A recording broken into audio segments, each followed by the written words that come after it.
here? Whereas before I begin, I want to thank you.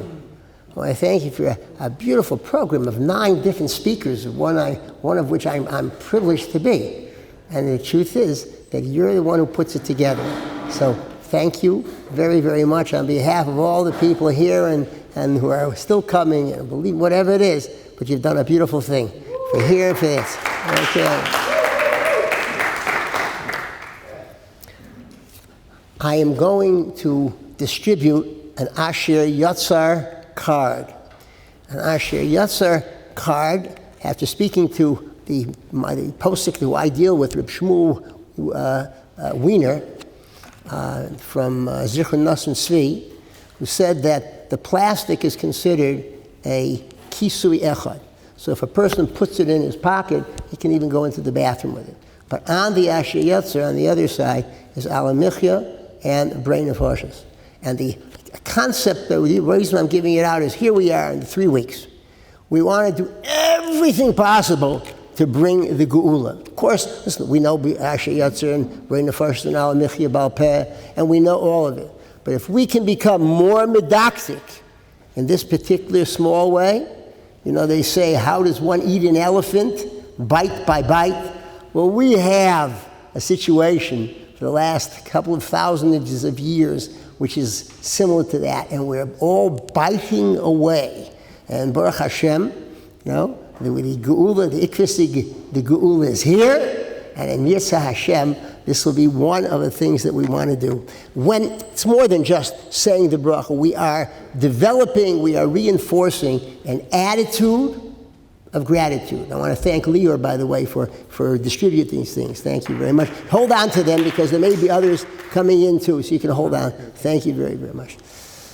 An attitude of gratitude. The fact is this, that this is the Yisod. Chayvus Alvavus, emphasizes it greatly. That how fortunate, Ashreinu Matov Chakenu. And I think of a mashal, a person, a 40-year-old man is on a plane. And as he is taxiing in to wherever he has to come, he all of a sudden gets a terrible toothache. Never had something like that before. And he gets off the plane, goes to the dentist, and Baruch Hashem, he's taken care of. At the same time, when he gives Shevach V'Hodoah to HaKadosh Baruch Hu, it's not just that, Baruch Hashem, I'm feeling so much better now, but HaKadosh Baruch Hu, for 40 years, I never had a toothache. And therefore, that's the major idea. I think in anyone's situation, I'm at Rabbi Center's, we had a boy who, broke one of his limbs, at age 20. So when we spoke together, part of the whole thing was he was, recuperating for 20 years. Never had this issue before. And Baruch Hashem, halavai, never again. But developing the attitude of gratitude, and if these cards help, fine, they should be for that. The Maral divides human interaction into 3 basic divisions. Bein Adam l'chavero, Bein Adam la'makom, Bein Adam l'chavero, and Bein Adam la'atzmo. Now, in this Kiruv seminar, it was given the topic was given very wide range. Kiruv for Bnei Torah. And the fact is that you heard from 7 people already, and everybody, I'm sure, took his different approach because that's what left it open as such. And I've chosen to work on, at this point, Bein Adam la'atzmo, and work out. Because in truth, Bein Adam la'atzmo is that which is going to impact on everything. My relationships with HaKadosh Baruch Hu, with my fellow man, and certainly with me as well. A mashal was given of a child who was left home to play while his mother was out. Father was doing work at home. The father wanted to preoccupy him and gave him a puzzle. So the child should be occupied for quite some time. And this is a puzzle of the whole world. Very intricate, very intricate. And lo and behold, after 45 minutes, something that should have taken a number of hours, was completed. And, the child comes in with the puzzle. The father says, how come? He says, Daddy, he says, On the other side of the puzzle of the world was a figure of a person. When I put the person together, everything else fell into place. And that's normally the situation. When a person is whole, when a person is functioning well, then he will do well ben adam lamakom, in his davening, in his mitzvahs, in his whole attitude, in his yirah shamayim, his avas Hashem, and certainly ben adam l'chavero, it's Tselem Elokim, who is one of HaKadosh Baruch Hu's children. And certainly when I'm good to his children, I'm making HaKadosh Baruch Hu pleased as well, so he'll do well there. And the fact is, he'll do better with himself because ben adam la'atzmo as well. Now I want to show you something interesting that all this relates to it as such. If you look at any Gemara, any daf Gemara, we will all find that a daf Gemara, which is in the center of Rashi and Tosfos, Rashi and Tosfos have 4 lines on top. That's just the way it is. Wherever it is, in any Masechta, you always begin on the block with 4 lines of Rashi, 4 lines of Tosfos. And then it goes down, if the Rashi and Tosfos are on the daf. And if you open up a Rambam, you'll find that's the way it is. And if you open up a Shulchan Aruch, that's the way it's going to be too. So one wonders whether the typesetter was Daniel Bomberg for the first Shas that was printed out, and he wasn't even Jewish. Harbe shluchim yesh l'makam. Doesn't make a difference. But the issue is, why 4 lines? What is the message? Lema. Not so much lama, why, but lema. For what reason? Now, of course, many people will say, listen, it's a Gemara in Eruvin. What's the big deal? We understand. You're supposed to chazir something at least 4 times. And therefore, that's your reminder. Chazir, chazir, chazir. And it's true. And if a person will take that away, matovu manayim. And certainly, it's no shayla. Well, there's another reason. And kach lamadati mirabosai. And that is, if one looks at the end of Shemon Esrei, very end, Elokai, Nitzur Lishoni Meirah, Swasai Medaber Mirmo, V'lim Kalalai Nafshi Sidon, V'nafshi Ka'ar V'lakol Siyeh. Now, that's major. And that's at the end of every single Shemon Esrei you'll have. During the week, Shabbos, Yom Tif, Yom Kippur, Shon, whatever, it's going to be the same Elokai. So the message, whatever the message is major. And here's how it may work. The fact is, before I leave the real world of the Beis Medrash and the Beis HaKnesses to go into the other world out there, or whatever else am I doing, I have to remind myself something very, very serious. And that is, watch my speech, first of all. Elokai, help me out. Nitzur Lashoni Meirah, help my mouth from speaking Ra. Ra can be Lashon Hara, it could be Rechilis, it could be Nivul Peh, it could be, say, a plethora of different things. Okay? In my day, they used to say that Howard Johnson's ice cream came in 29 different flavors. We've eclipsed that by this time. But the fact is, the Yetzer Hara comes in more than those flavors, that we can be rest assured. But the fact is this. So we have, I don't want to say something that isn't true. I should have strong self-control. People who curse me, stay quiet. Don't answer back. Don't give him one. No. Even if he's not 6 feet taller than you. That's not hard to hold to hold back. But even if he's your size or short, no, we're going to hold ourselves back. And then finally, let my nefesh. Now the nefesh is really the self. We are really nefoshos. The fact is there are diving suits, and there are space suits, and there's an earth suit. This is the earth suit that we're wearing. As a matter of fact, when I was a principal and I had to demonstrate sometime, or at least to explain sometimes to students, younger students, when, God forbid, it may have been someone passing away, and I tried to explain, give them some picture of what death might be. So when it was brought up to me, so I said, when we go to sleep at night, we take off our jackets, take off our clothing, and when we pass away, we take off our bodies. So the fact is, it's all part of it. V'nafshi ka'ofra kol tiyeh. My nefesh, myself, should be ka'ofra. It should be like earth. Besides the idea of humility, etc., earth is strong. Earth is resilient. One can step on it and it regenerates. And that's what we are too. And now, once we have all this together, we're careful how we speak, doubly careful. And then we are careful to have self-control, which will allow us to get up in the morning to daven, then keep Sidorim and everything else as well. And then the idea of, I'm again, strong again, regenerating, nothing's going to put me down. Then, psach libi b'ser secha. With these four basics, I can then, ich bin a mensch. I'm a mensch. And I treat other people as a mensch as well. And therefore, I can get into my learning. I'm ready to learn. I'm ready to really be involved fully in mitzvah observance. And that's the beauty of this. So every day, I am reminded when I open up my Gemara and I see the 4 lines on top, it's there saying to me, Zai a mensch. Be a mensch. Because this is the way you're going to get through. It's the way you're going to get through life. It's going to get you through Bnei, certainly Lamakom. HaKadosh Baruch Hu wants us to be the best that we can be in that area. And therefore it's going to get us to Bnei Lechavera. And certainly Bnei La'atzma. He'll take care of my health and everything else better that way. I will have Rachmanis on the person within me.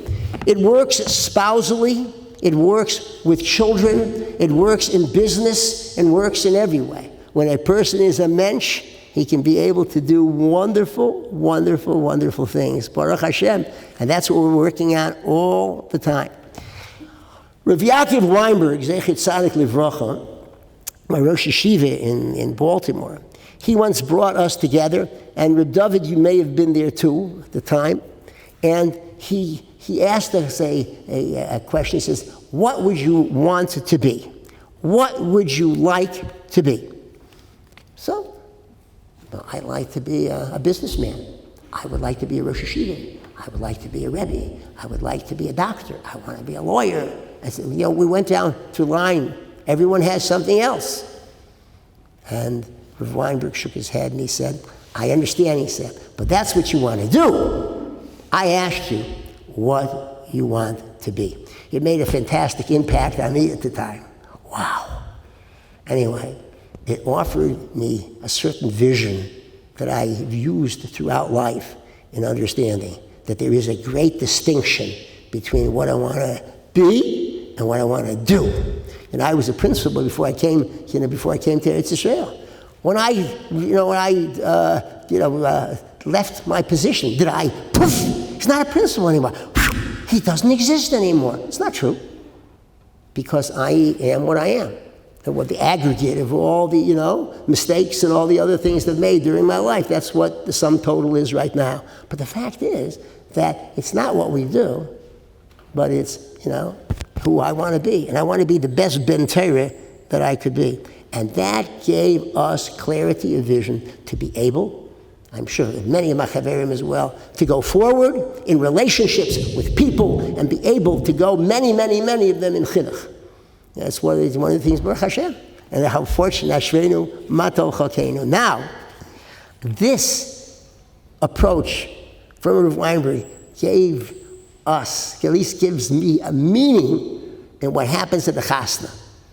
At a chasna, the kala in an Ashkenazic chasna goes around the chassan counterclockwise. Have you noticed that? When she walks, she doesn't go clockwise. She goes counterclockwise. So you wonder, why is she going counterclockwise? And one of the many reasons, I'm sure, is that she is speaking for her husband, so to speak, with her body language, and saying, if the world goes along our way in Avodas Hashem, in a way which will please HaKadosh Baruch Hu, then wonderful. We go with the flow. However, if things are going in a different way, in a different path, and it's not the path of Ratzon Hashem, we are ready to go counterclockwise. We're going to go counter to that. And this can only be if people have a clear vision of what they're doing, where they're going, what do I want out of life. And even young people, they get, this is what we want. And if this is it, when they set up their home, Al Pitaris HaKodesh, that is the way it'll be. And it comes from that type of clarity that he gave us at the time. There's an interesting anomaly that is part of the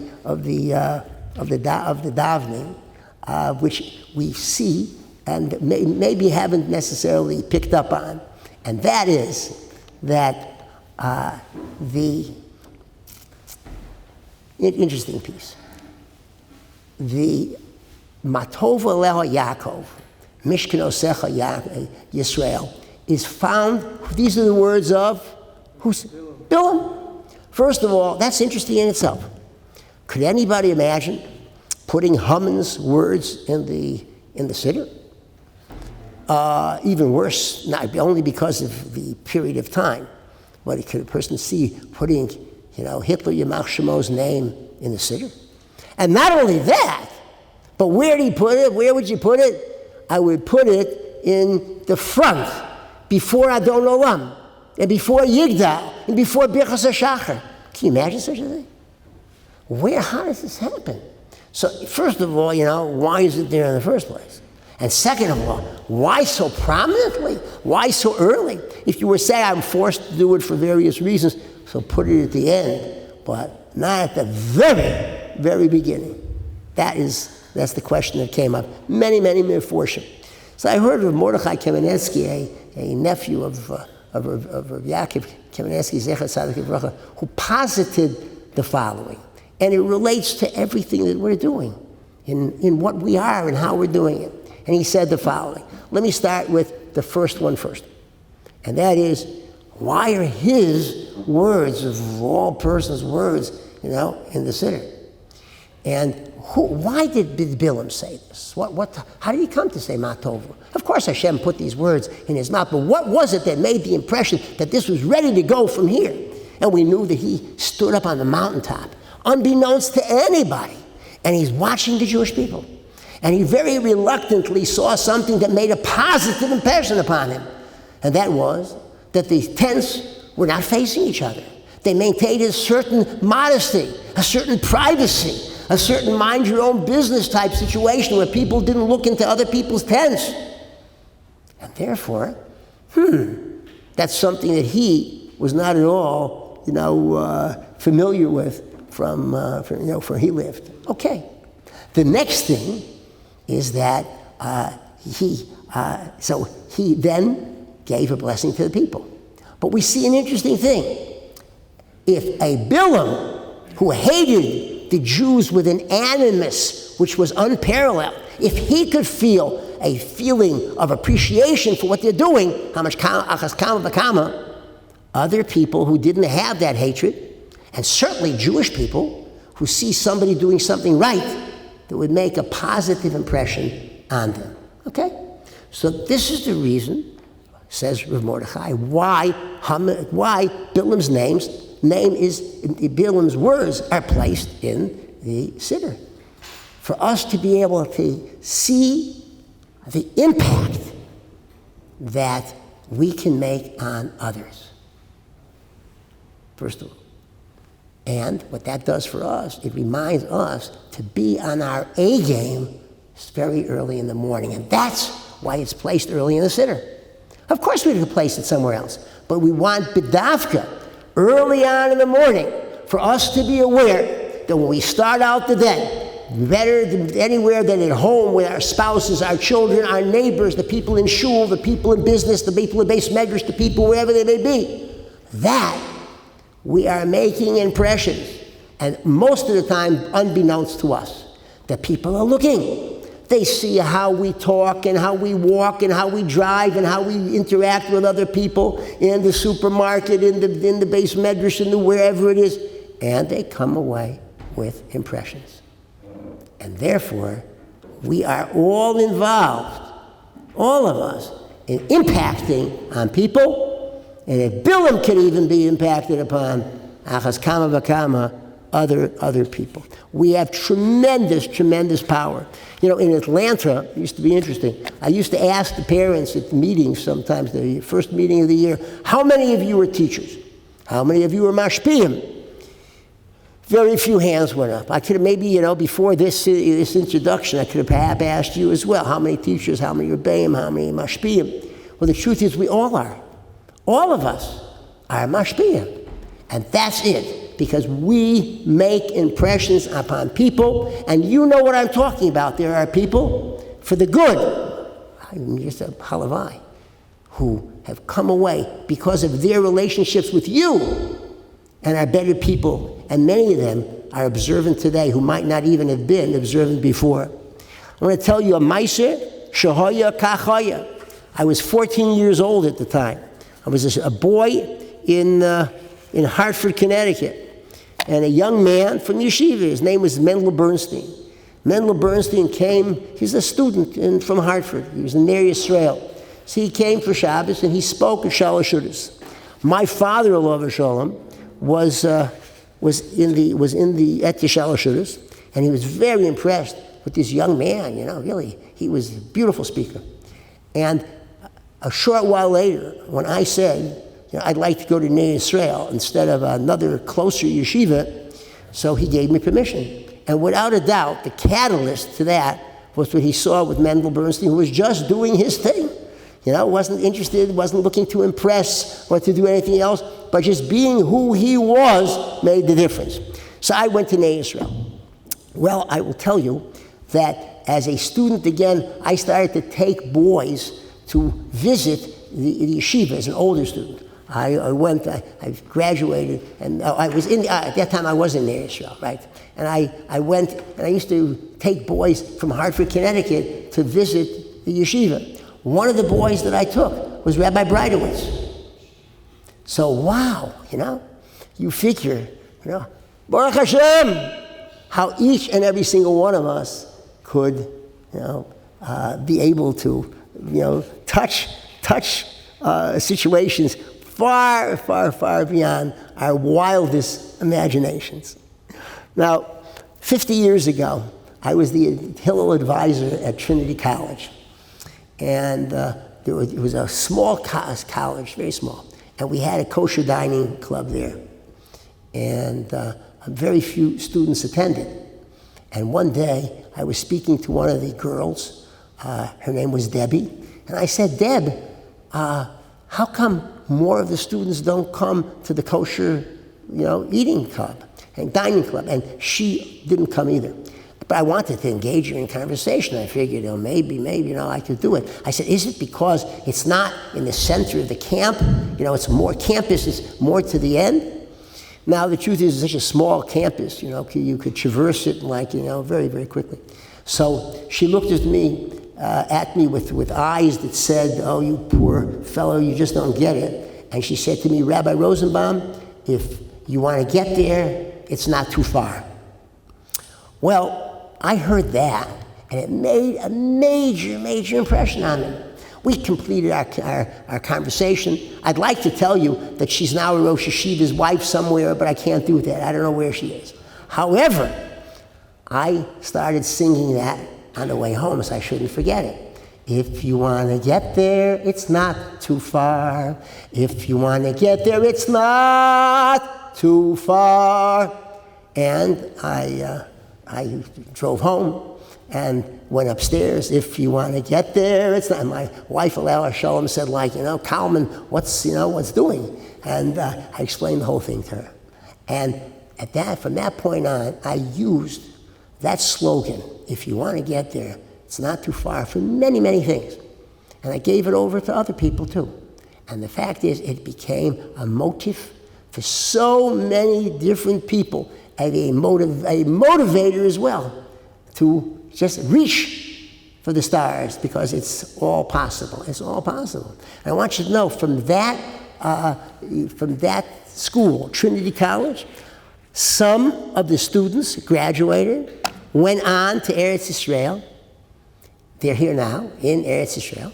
Of course, they're men now, leaders, and they changed from Balei Tshuva, the master of return, to Balei Tshuva, to the master of the answer. And that's the tachlis. You move from the master of return to the master of the answer. The sky's the limit. There's no question. There's no ceiling on these things. Baruch Hashem! How fortunate we are. That's for sure.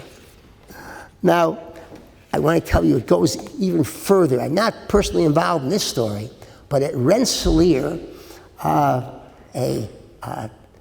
Jewish parents had a son who was not observant anymore, or not too much. And he went to the college. And they made a huge effort to get kosher food for him. And he was rooming with a non-Jewish boy, nice young fellow. And they came in with a load of kosher meat, for their son. And the boy watched them, and what they were doing for their son. And nice people. And they did whatever they could, and they stayed for as long as they could, and they left, and things just went along, and perhaps they sent more meat during the year, I don't know. But that is an incident that happened in the beginning of a school year. Well, I'll tell you, interesting. The boy the non-Jewish boy, later on came, and he converted to Judaism. I won't tell you that the Jewish boy didn't become more observant. I just don't know. But he became Jewish. A Ger Tzedek. And the idea was he saw what parents were doing. He decided to look into it. He did look into it, and it made a change in his life. And this is what we are able to do. How many of you are teachers? Every hand should go up. How many are mashpia? Every hand goes up. What's the shayla? Because we are, and there's no question about it. Baruch Hashem. And that's for sure. Now, I want to share another idea with you that I felt that as long as Rabbi left still wasn't here, I want to just share it with you. A lot of all this has to do with a lot of introspection, of cheshbon hanefesh. However we're going to move ahead, it has to be done because we take things seriously. And just like this whole seminar, you've been here, heard so many people, and I know what happens from starting from 1 o'clock till now, and another talk also. After a while, it meshes all together. But Lamaisa is there are beautiful things that come out of it, and you yourselves want to grab hold of whatever it is, and and nail it down, so to speak. But I will tell you an interesting insight. Parshas Balak has 104 psukim. Balak, 104 psukim. 95 of them, of these 104, do not have any stemas or psichas. In other words, there's a parsha stuma and there's a parsha psucha. These are parshas with pauses. Some open into the column, some are in the middle, so to speak, of the psukim. But every parsha in the Torah has certain spaces in it. And when the Gemara says, what's the purpose of the space? And Rashi brings it down in the beginning of Vayikra, Moshe Rabbeinu, when he wrote the Torah, needed time to be able to ponder, to contemplate what he was receiving from Hashem. He just didn't take it all in. Yes, he was a passive stenographer. He had no input of his own. We know that. But the fact is, those openings were there for him to pause and be able to give thought to what he was saying.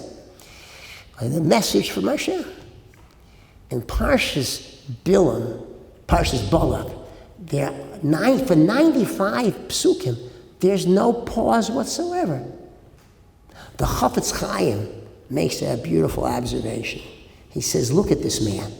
Here's a fellow who There's already is a prophecy, or at least he knows the Zman of Rischa, that HaKadosh Baruch Hu is angry for that split second, whether he's a real prophet or not, discussion amongst Rishonim. However, he was not a person who was introspective, certainly about his life. He was not retrospective. He didn't stop to make any cheshbon nefesh. He didn't pause to be able to, am I doing the right thing? And if I am, is it the best way it should be? Or maybe it's not the right thing at all. That didn't come onto his radar. Okay? Now the last 9 psukim, yes, there is a psicha there. Why? Because it has to do with the Jews at Shittim. It has nothing to do with Bilam, nothing to do with Balak, therefore a new way.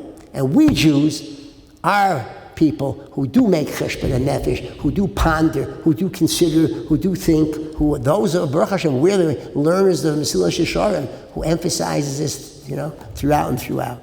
But this is an interesting thing to see. Of all the 54 parshas in the Torah, there are 54, this is the only one that doesn't have any opening, any space whatsoever. And what happened to Bilam then is the same thing that happened to Asap's head. In Moros HaMachpelah, the Avos are buried there. Okay? Adam and Chava, Avram and Sarah, Yitzchak and Rivka, Yaakov and Rachel. Okay? And Leah. Thank you, and Leah. But who's not there? Who is there too? Asap's head. What's Asap's head doing there? It rolled in. And the rest of you is not there.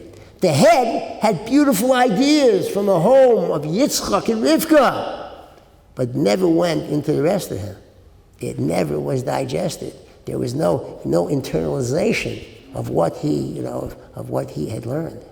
And that's a Bilam too.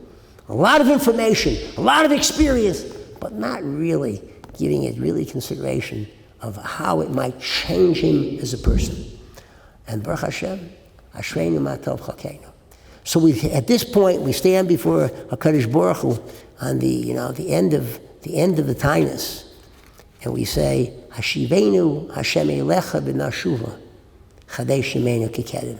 In the schus of another schus of our being here, learning, truly spending the Tainus as the Mishnah Berurah speaks and says, a Tainus should be spent, so HaKadosh Baruch Hu should say, I'm looking. HaKadosh Baruch Hu doesn't look at Tainisim, at Sakom, as Tainisim. He's not looking at the way we dress, or even the fact that we're fasting, which of course is a chiyuv. But he looks at our maisim.